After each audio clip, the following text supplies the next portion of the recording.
যারা গুরু ধরে নাই তারা এই সমস্ত বুঝতে পারে না। কারণ যেই মেয়ের পেটে বাচ্চা হয় নাই সে তো সত্যের না কিছুই বুঝে না। দেখ দেখাই বইরে নিয়ে আছে জোড়া খেতা লইয়া, দেখ দেখাই না শুনবো, কিন্তু সত্যিকার অর্থে বাস্তবতা যে কত গভীর সেটা সে বুঝতে পারবে না।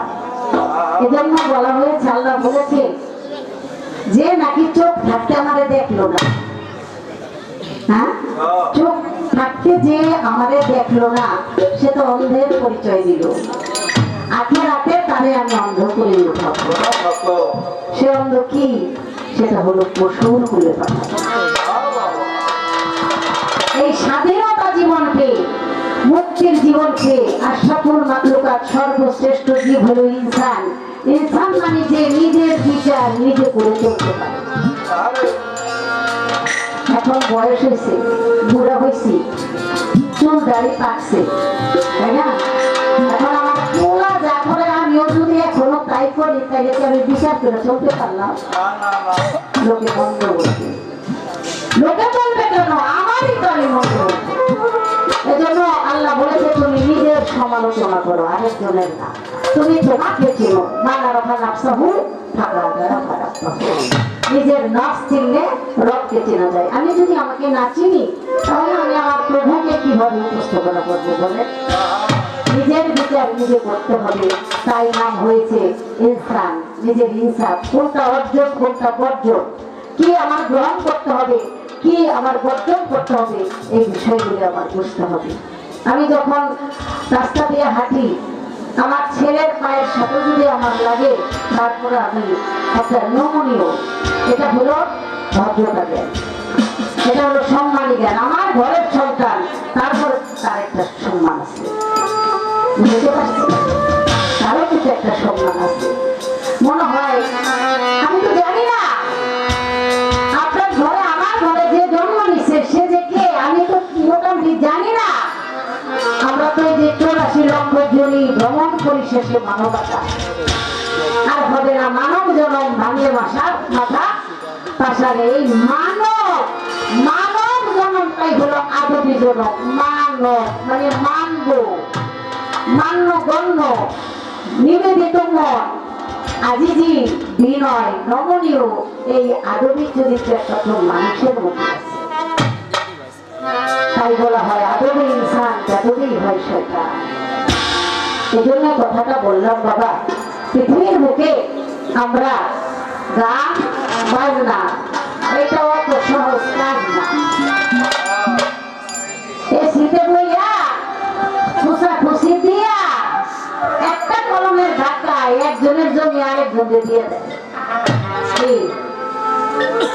তারা যদি আবার হারাম আর হালাল খাওয়ানোর হিসাব করে, এই গোষ্ঠীরে কি করা দরকার?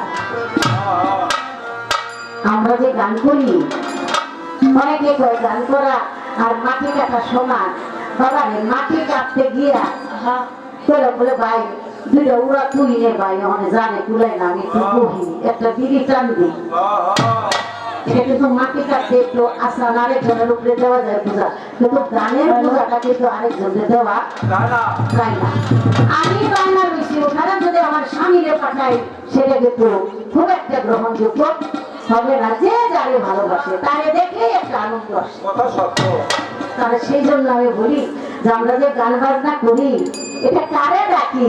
আমার পরমকে ডাকি। এই যেখানে যারা বসে আছে, আমি কার মুখের দিকে তাকাই, তার মুখে আমি আমার পরম বন্ধুকে দেখতে পাই। আমার সেই বন্ধু হলো আমার শফিউল বসর মাই ভান্ডারী। আমার ভান্ডারী বাবা, আমার ভান্ডারী যদি উপস্থিত না থাকতো তাহলে আমি এই বয়সে গানও করতে পারতাম না, আমি নাচতেও করতে পারতাম। আমি প্রতিদিন গান গাই, আমি প্রতিদিনই জীবন্ত হই, আমি নগদ সেবা করি, নগদ করি, নগদ চাই নগদ পাই। এখানে কোনো বাকির কারবার নাই। তাই বলি আপনার গুরুর সামনে বৈশা বৈশা জোরে না হোক, একটু আস্তে আস্তে দিয়ে একটা গান গাইলেন। গান দিয়ে গুরু মনটা যে যতটা তাড়াতাড়ি পাইবেন, অন্য কোনো ভজন সাধনে এত তাড়াতাড়ি মন পাইবে। যত অলিয়া উলিয়া গাউস কুতুব নবী রাসূল তারা করেছে গান, আর সেই গান পছন্দ করে না তারা প্রেম শূন্য যারা গান পছন্দ করে না, যে নিষ্ঠুর, তার কাছে সুর ভালো লাগে না, সে হলো অসুর, সে হলো এজিদ, সে হলো ইবলিস শয়তান। যারা নবীকে অস্বীকার করে আল্লাহ রসুল হিসাবে, আমার রাসূল গান করেছেন, সাহাবীরা দোহারি করেছে। যখন মসজিদ নির্মাণ করার জন্য মাটি কাটতে গেছেন রাসূল নিজে, তখন একটা সুর ধরেছেন রাসূল, সাথে সাথে আনসারী নারী পুরুষ সমন্বয়ে দরজা দেয়া তারা রসুলের সাথে দোহারি করেছে। এটা হাদিস। রসুল মাটি কাটতেছেন, সাহাবীরা যাইয়া দৌড়ে ধরলো যে হুজুর আপনি মাটি কাটতে কেমন দেখা যায়?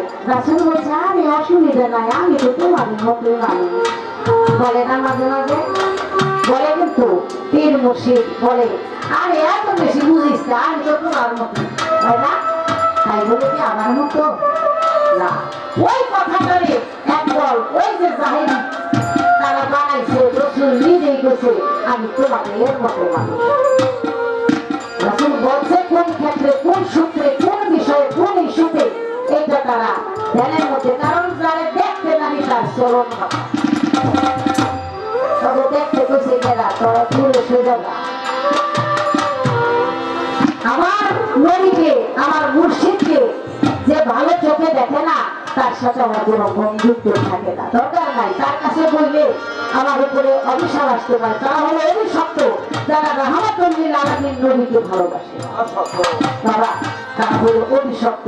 আর যারা পীর মুর্শিদ ওলি আউলিয়া নবী রাসূল ভালোবাসে, তারা হলো রহমত প্রাপ্ত।